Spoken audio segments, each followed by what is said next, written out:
સતી સાવિત્રી અને સત્યવાન. રાજા અશ્વપતિએ પત્ની સાથે આ સાવિત્રી દેવીની આરાધના કરીને સર્વગુણ સંપન્નવાળી પુત્રીનું મેળવાનું વરદાન પ્રાપ્ત કર્યું. પછી સર્વગુણ સંપન્ન દેવી સાવિત્રીએ જ અશ્વપતિના ઘરે કન્યા રૂપમાં જન્મ લીધો. સાવિત્રીએ જ્યારે યૌવન ઉંમરે પગ મૂક્યો ત્યારે તેના માટે યૌવન વરની શોધવો ઘણો મુશ્કેલ હતો. આથી સાવિત્રીએ યૌવન વરની શોધ કરવા માટે દેશ ભ્રમણ માટે મોકલી દેવામાં આવી, જેથી કરીને સુયોગ વરની પસંદગી કરી શકે. સાવિત્રીએ પોતાના માટે સત્યવાનને પસંદ કરી લીધો. નારદજીએ સત્યવાન અને સાવિત્રીના ગ્રહોની ગણના કરી તેના વ્યક્તિત્વનું વખાણ કર્યા પછી સાથે કહ્યું પણ કે સત્યવાનનું આયુષ્ય ખૂબ નાનું છે. આ સાંભળી રાજા અશ્વપતિને ખૂબ દુઃખ થયું. તેમણે સાવિત્રીને બીજો યોગ્ય વર શોધવાનું કહ્યું, પણ સાવિત્રીએ તેના નિર્ણય પર અટલ હતી. તેણે કહ્યું, પિતાજી, હું આર્ય કુમારી છું. આર્ય સ્ત્રી જીવનમાં એક જ વાર પતિની પસંદગી કરે છે.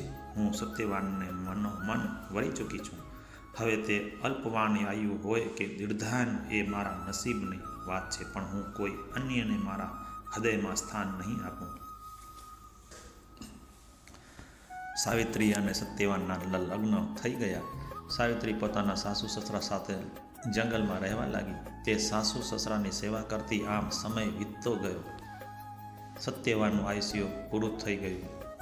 એક દિવસ જ્યારે સત્યવાન લાકડીઓ કાપવા માટે જવા લાગ્યો ત્યારે સાવિત્રી પણ સાસુ સસરાની સાથે આજ્ઞા લઈને તેમની સાથે ચાલવા માંડી. સત્યવાન મીઠા મીઠા ફળ લાવીને સાવિત્રીને આપ્યા અને પોતે લાકડી કાપવા ઝાડ પર ચડી ગયો. થોડી જ વારમાં તેનું માથું સખત દુખવા માંડ્યું અને તે નીચે ઉતરી ગયો.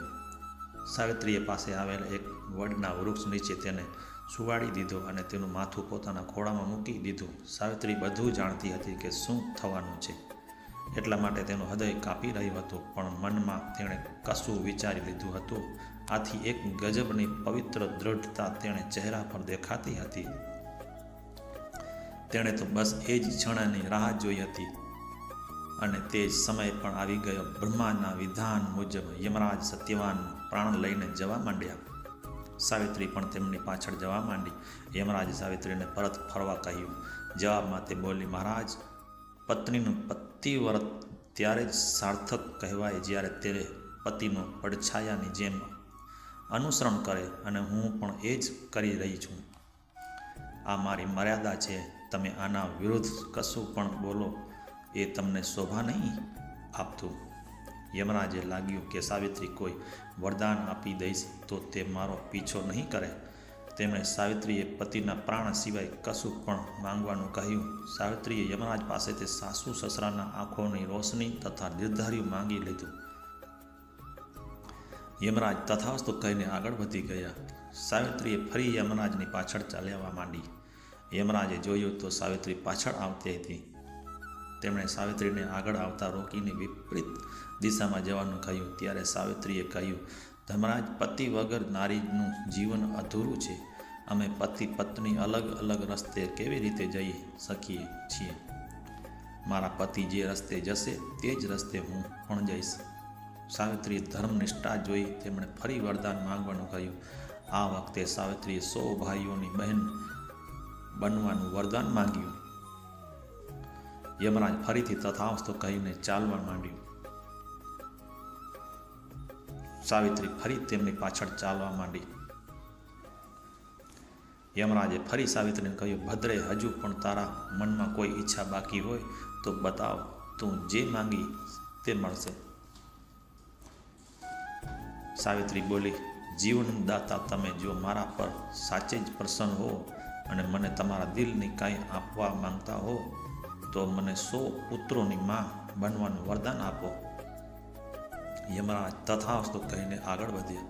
સાવિત્રી ફરી તેમનો પીછો કર્યો. યમરાજે કહ્યું કે હવે આગળ ન વધીશ. મેં તને જોઈતું વરદાન આપી ચૂક્યો છું. હવે કેમ કે પીછો કરે છે?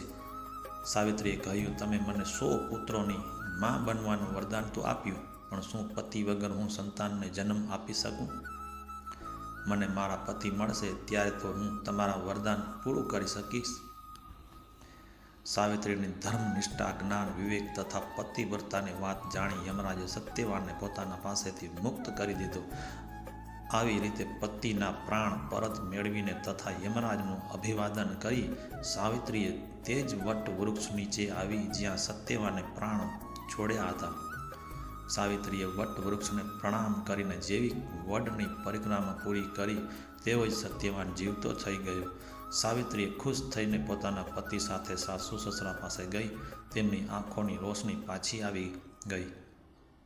તેમના મંત્રી તેમને શોધતા શોધતા આવી ગયા હતા અને તેમણે ફરી રાજ સિંહાસન સંભાળ્યું. મહારાજ અશ્વપતિ 100 પુત્રના પિતા થયા તથા સાવિત્રી 100 ભાઈઓની બહેન બની. સાવિત્રીએ પણ વરદાનના પ્રભાવથી 100 પુત્રોની માતા બની. આમ ચારે બાજુ સાવિત્રીના પતિવ્રત ધર્મ પાલનની ગૂંજ થવા માંડી.